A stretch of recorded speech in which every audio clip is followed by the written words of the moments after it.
Você está ouvindo o Customer Lovers.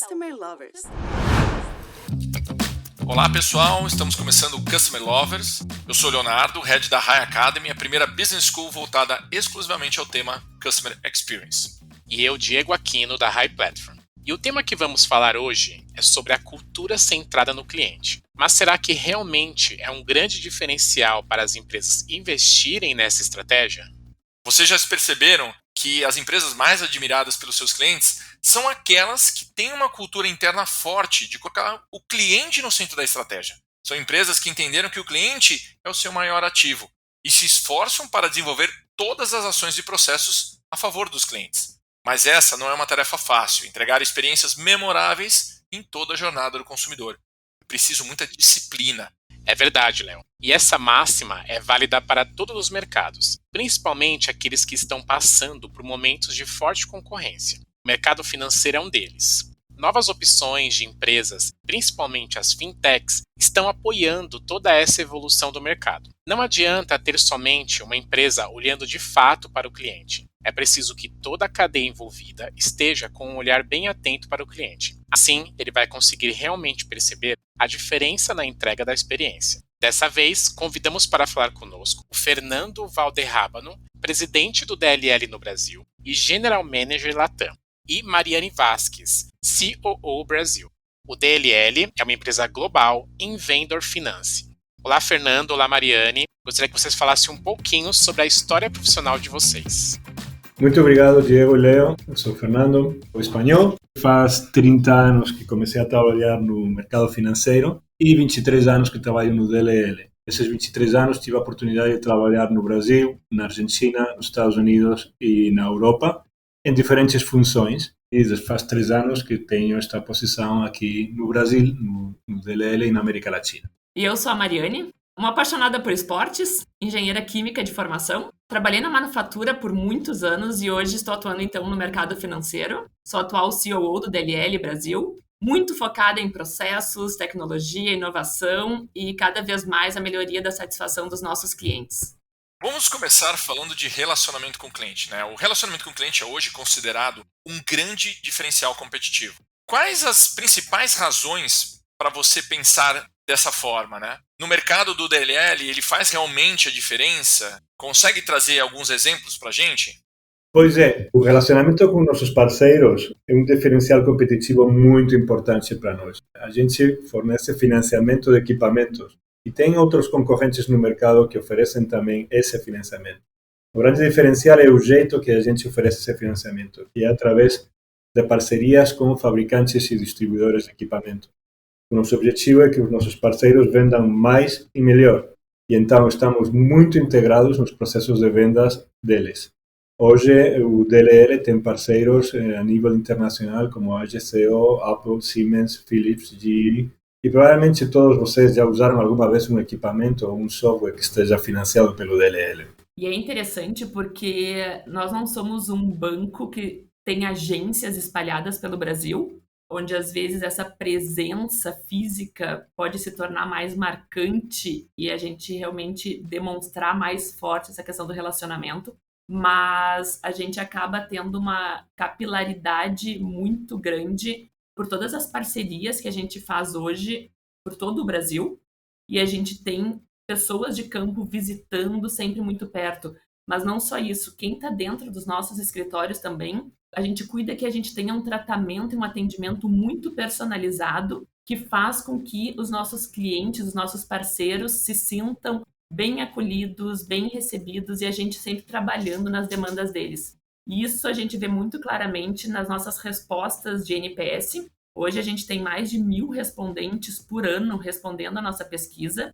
Nosso índice ele é altíssimo quando a gente compara com benchmarks do mercado. E a maioria desses respondentes ressalta a parceria e o relacionamento que a gente tem com eles e como isso se traduz numa agilidade, numa percepção de uma boa experiência para os clientes, mesmo às vezes a gente precisando passar por processos burocráticos, já que nós somos regulamentados como um banco, a gente precisa atender a requisitos do nosso Banco Central. Então, muitas vezes a gente tem processos super burocráticos, mas mesmo assim, de certa forma, a gente tenta sempre entender como é que é a jornada desse nosso cliente, o que a gente pode entregar de melhor para que ele tenha uma experiência muito boa com a gente e consiga, no final, ter aquilo que ele veio buscar. Ele quer ter o equipamento dele no final, ele quer ter um financiamento rápido, fácil, sem burocracias. E a gente consegue enxergar isso muito claro, então, nas nossas pesquisas hoje.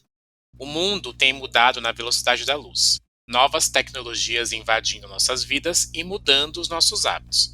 O comportamento de consumo também foi muito afetado. Na opinião de vocês, o que as empresas precisam fazer para se preparar para acompanhar essas mudanças de comportamento do consumo e conseguir entregar experiências fantásticas para eles? Esse é um ótimo ponto, Diego. Acredito que muitas das tecnologias que a gente vai utilizar agora e que a gente vai utilizar num futuro próximo, elas já foram descobertas. Então, a gente fala aí de blockchain, de big data, machine learning, inteligência artificial, low code, enfim. As ferramentas já estão nas nossas mãos. Nosso grande desafio agora é como a gente entender a necessidade dos nossos clientes e usar a criatividade para desenvolver soluções para eles.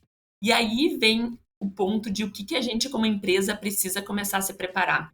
O que eu vejo hoje é, cada vez mais, a gente contratar pessoas e estimular as pessoas, os membros da nossa empresa, a estar exercitando essa criatividade. Já foi-se a época onde a gente passava 8 horas por dia fazendo trabalhos muito manuais, repetitivos, hora extra. A gente precisa ter aquele tempo de ócio, as pessoas precisam ter tempo para pensar em coisas diferentes, ter tempo para ter uma conversa mais longa com os clientes e, a partir daí, conseguir desenvolver aquelas soluções que eles realmente necessitam. A gente precisa estar pronto para mudar rápido. Cada vez mais a gente ouve palavras à moda como agile, mindset. Então, como a gente desenvolver rápido, desenvolver pequeno, mudar rápido, errar rápido e poder corrigir e estar sempre à frente do que os nossos clientes estão trazendo. Eles trazem a demanda, a gente consegue desenvolver, a gente testa. E já se foi o tempo também da gente ter sistemas muito pesados, muito robustos, que também nos faziam com que a gente levasse muito tempo para desenvolver, para mudar, que fossem muito caros. Então, a gente precisa também estar preparado com uma fundação que nos permita trabalhar em microserviços, em tecnologias muito rapidamente para a gente conseguir ter, então, esse desenvolvimento dessa criatividade, mudar rápido e de forma muito ágil. Também é importante indicar aqui está acontecendo na economia em geral, em todos os setores, em termos de disrupção. Muito provavelmente as empresas que hoje têm muito sucesso vão sofrer alguma disrupção, provavelmente da via tecnológica, e que venha não do seu próprio concorrente atual, mas pode vir de qualquer outro setor. Então, realmente, essa agilidade a que Mari se refere é muito importante, não só para estar dando um bom serviço aos nossos parceiros e clientes à frente dos nossos concorrentes, mas também para nos protegermos e proteger o nosso mercado, o nosso negócio de potenciais disrupções de terceiros. Dentro de todo esse cenário, as empresas estão buscando caminhos para realmente encaixar o cliente no centro das empresas para conseguir entregar melhores experiências e aumentar a satisfação deles. Na visão de vocês, quais são os principais pilares que as empresas devem trabalhar para conseguir desenvolver essa cultura de cliente dentro das empresas? E quais são as principais ações que o DLL tem praticado nesse sentido? Muito boa pergunta, Leo. Nós temos nos nossos pilares estratégicos do DLL dois que especialmente se fazem referência a estes termos. Um deles é maximizar o valor para o nosso cliente. Entregar não só o que é relevante para eles, mas maximizar esse valor. Por isso temos que escutá-los. Lançamos 2 pesquisas por ano. E como eu falo sempre, não é só o resultado da pesquisa que é o que é importante. O importante é o que a gente faz com essas informações que a gente obtém dos clientes. O ano passado fizemos uma campanha, chamamos de Eu Ligo, na que recolhíamos todo o feedback recebido dos nossos clientes, fazíamos esse feedback disponível para todos os membros do DLL e cada um podia escolher a qual desses clientes ia ligar para perguntar sobre esse feedback, tanto negativo como positivo, mas procurando uma exposição de todos os nossos membros aos nossos clientes. De jeito que se tínhamos algum cliente, alguma reclamação sobre nossos processos de crédito, o mais conveniente era que alguém da área de crédito ligasse para esse cliente para saber qual era o ponto para melhorar. Isso envolveu não só os membros, mas também toda a diretoria e os managers. E isso foi uma maneira de expor a cultura do cliente para todos os nossos membros. Imaginem que nessa ação não eram pessoas das áreas comerciais ligando ou somente das áreas operacionais que estão ali performando aquela operação do cliente. Pensem que eram analistas de tecnologia da área de TI, era o analista do jurídico, era um analista de compliance, era o diretor de RH. Então, essa foi uma forma de realmente a gente trazer todo mundo. Por mais distante que às vezes possa parecer estar da operação, no final das contas, tudo que a gente está fazendo aqui internamente é para os nossos clientes. Então, a gente precisa trazer todo mundo mais próximo e essa iniciativa foi sensacional. O segundo pilar que eu falava estratégico é um pilar que se refere mais à área de RH, que é ser um employer of choice, quer dizer, um empregador de escolha, quer dizer, que os profissionais no mercado escolham trabalhar no DLL. Nesse sentido, é o segundo ano que no ranking de Great Place to Work ocupamos a primeira posição dentro dos serviços financeiros e a gente investe nisso. Por que investimos nisso? Um ambiente saudável onde as pessoas se vejam que estão no primeiro lugar faz ter membros, funcionários contentes. Funcionários contentes trazem clientes contentes trazem acionistas contentes. Por ser uma empresa de serviços financeiros, acredito que o tema inovação seja uma rotina no dia a dia do DLL e nas discussões estratégicas também. Sob a ótica do cliente, como vocês têm visto o impacto da inovação nas relações entre cliente e empresas? E como a inovação impactou essa relação no DLL? Esse é um ponto sensacional. E aqui a gente não precisa falar somente como executivos de uma empresa, mas a gente pode falar da gente mesmo como pessoa física. A inovação, e principalmente depois da pandemia, se acelerou muito. Cada vez mais, a gente está muito inquieto com tudo. A gente quer as coisas novas, rápidas, diretamente nas nossas mãos. A questão da globalização cada vez é mais forte e mais rápido e fácil eu entender o que a China está fazendo, o que está acontecendo lá no Vale do Silício, o que está acontecendo logo ali em São Paulo e por que não chegou ainda aqui em Porto Alegre. Então, cada vez mais, os clientes eles querem receber essas soluções muito rápido nas mãos, de uma forma muito personalizada, e a gente precisa ser muito assertivo também. E, sem sombra de dúvida, o que a gente vê no mercado, a gente também traz para dentro do DLL. Então, inovação vem sendo um pilar cada vez mais forte globalmente. Localmente, a gente vem trabalhando em muitas iniciativas. Então, desde desenvolver inteligência artificial dentro do coração do nosso processo, que é uma área de crédito, por exemplo. Quem diria que a gente conseguiria fazer isso há 5, 10 anos atrás? Isso se torna uma realidade para a gente. A gente tem os membros cada vez mais envolvidos em projetos de inovação e é sensacional. O Fernando citou há pouco a questão do Great Place to Work. Quando a gente olha para os nossos resultados atuais desse ano, a gente vê o DLL como uma das empresas que está no mais alto estágio de inovação, estágio, então, de aceleração, onde as pessoas têm a possibilidade, a oportunidade, são motivadas a inovar. Com tudo isso, a gente vê que a gente está num momento muito bom, um momento muito propício para a gente acelerar e transformar cada vez mais o nosso mindset, a nossa cultura. A gente, há pouco, assinou um membership do Instituto Caldeira, então, levando os nossos membros para dentro do hub de inovação, onde a gente vê Open Innovation acontecendo muito forte. Em São Paulo, onde a gente tem uma das nossas bases também, a gente saiu de um escritório fechado, mais tradicional. Hoje a gente está no centro de São Paulo, dentro do WeWork. Então, justamente para a gente colocar os nossos membros no meio de onde as coisas estão acontecendo. Não necessariamente eu preciso ter um projeto muito claro, mas eu preciso estar onde as discussões estão acontecendo, onde as startups estão e como a gente conseguir cada vez mais colaborar com elas. A gente não compete com startups, com fintechs, com insurtechs, a gente trabalha junto com elas. Então, como a gente estar no meio e a gente se transformar muito rapidamente. Esse é o nosso grande desafio para os próximos anos também e é onde a gente já está inserido hoje. Entender a jornada do consumidor ele é importante para conseguir desenhar e entregar uma fantástica experiência ao longo de toda a jornada. Mercados como que o DLL está inserido possuem uma alta complexidade nessa jornada, né? E quais são os principais desafios do mapeamento da jornada em mercados como a que vocês atuam, comparado aos mapeamentos de mercados mais simples? Como vocês veem isso? Os nossos desafios vêm também porque a gente conta com diferentes unidades de negócio. Temos unidades de equipamentos médicos, agrícola, industrial, tecnologia, alimentação. E então, cada uma dessas unidades de negócio tem canais de distribuição diferentes. Como eu falava, a gente se integra no processo de vendas dos nossos parceiros. Então, não é o mesmo processo de venda para um equipamento médico que para um trator. Tem um papel de um distribuidor diferenciado, um papel de fabricante diferenciado. E também, dentro de cada uma das business units, não é o mesmo é um processo de venda para um médico de clínica pequena que uma venda para um hospital Albert Einstein. O nosso negócio é um business to business to business. E em diferentes setores e em diferentes distribuições. Então, realmente, a gente tem que conhecer muito quais são os pontos que produzem uma experiência para os nossos parceiros e clientes. Quais são os pontos que emocionalmente têm maior ou menor impacto. Quais são os pontos que vai fazer o cliente atravessar um processo mais complexo, talvez menos claro, e quais são os processos mais fáceis, que têm mais impacto. É uma atualização da jornada constante.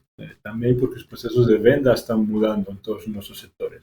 Não é o mesmo hoje comprar equipamento de tecnologia que era faz 10 anos. O papel do distribuidor é diferente.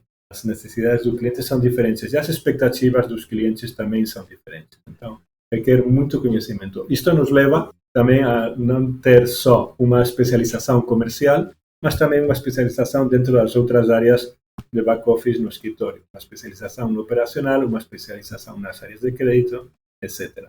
E a gente pode pensar também num grande desafio que é como a gente manter essa jornada sempre viva. A cada ano, o nosso estilo de consumo, a nossa experiência, a nossa jornada vem mudando muito, porque o mercado também vem desenvolvendo outras tecnologias. Vamos pensar como que vai ser o nosso mercado agrícola daqui a pouco, quando a gente tiver tecnologia 5G permeando todos os nossos campos. Lá no interior do Mato Grosso, a tecnologia 5G, aqueles equipamentos com toda a tecnologia embarcada que tem hoje, isso vai mudar muito em relação ao que eu tinha daqui a pouco há 3 anos atrás. Então, são gerações diferentes também que estão tendo experiências diferentes no mercado e querem que essa experiência também, de certa forma, se reflita no mercado financeiro, no mercado de equipamentos deles. Então, não é vou contratar uma consultoria, vou desenhar uma jornada, guardo ela e utilizo ela. Não, é como que eu vou manter isso vivo, como que eu vou manter todos os meus contatos com os clientes, o meu atendimento do telefone, aquilo que ele me contou numa visita, abastecendo essa minha jornada e mantendo ela viva e eu conseguindo atuar dentro do meu negócio. Empresas que atuam no mercado financeiro e especialistas em importantes mercados como agricultura, tecnologia e construção, e também saúde, e nesse caso geralmente B2B, possuem uma grande dificuldade em manter a satisfação dos clientes finais em um nível alto, pois os relacionamentos são geralmente de longo prazo. Quais os caminhos e dicas que vocês dariam para empresas que atuam no mesmo segmento que vocês e que mantenham um alto nível de satisfação do cliente durante muito tempo? Pois é, Diego, o mapeamento que já falamos anteriormente é a ferramenta principal. Qual é o mapeamento dos pontos de contato com o cliente final? Um relacionamento a longo prazo como o nosso, obviamente tem um impacto muito forte no início do relacionamento e no final do nosso financiamento. Mas, no meio, nesse período de financiamento que o cliente final vai ser o nosso cliente, a gente tem que contar com o parceiro. O parceiro que vai estar mais perto do cliente e vai nos ajudar a manter esse relacionamento. Não só para uma satisfação no produto já comprado, mas também para procurar que esse cliente seja recorrente. Terminamos o período de financiamento e o cliente volte a comprar de novo do mesmo parceiro e financiar com a gente. Então, esse mapeamento é fundamental, resumindo, e os impactos desse mapeamento de pontos de contato nossos ou dos nossos parceiros. Colocar o cliente no centro da estratégia é o principal desafio das empresas. E hoje, esse tema é um diferencial competitivo fundamental. Nesse episódio, conversamos com o Fernando e a Mariane, do DLL, e gostaríamos de agradecer a contribuição de vocês com os nossos ouvintes. E agora eu queria só passar o microfone para vocês compartilharem uma mensagem final para os nossos ouvintes. Excelente, Léo e Diego. Muito obrigada por ter nos convidado, então, hoje para participar aqui desse podcast do Customer Lovers. É uma alegria imensa. Eu, particularmente, adoro os podcasts de vocês. E é super legal fazer parte, estar aqui conversando, compartilhando um pouco do que a gente vem fazendo dentro do DLL. CX, Customer Experience, Customer Centricity, isso cada vez mais vem permeando a forma com que a gente trabalha. Isso não é mais uma área, não é mais uma diretriz, não deve ser mais o pilar estratégico. Isso é o propósito. É para isso que a gente trabalha, é para isso que a gente busca novas ideias todos os dias e é isso que nos motiva a dar o nosso melhor todos os dias. Então, muito obrigada mais uma vez. Leo e Diego, muito obrigado pelo convite. Foi um prazer estar aqui com vocês. Um ponto só para agregar, realmente eu sinto que a experiência, a customer experience das empresas que querem ter sucesso é uma obrigação, é um mandato para todos os funcionários, todos os membros da empresa. E aí realmente quando o sucesso na boa experiência do cliente pode chegar. Muito obrigado. Nós que agradecemos. Pessoal, continue nos acompanhando no podcast Customer Lovers, nos canais YouTube e Spotify. Até os próximos episódios. Abraço!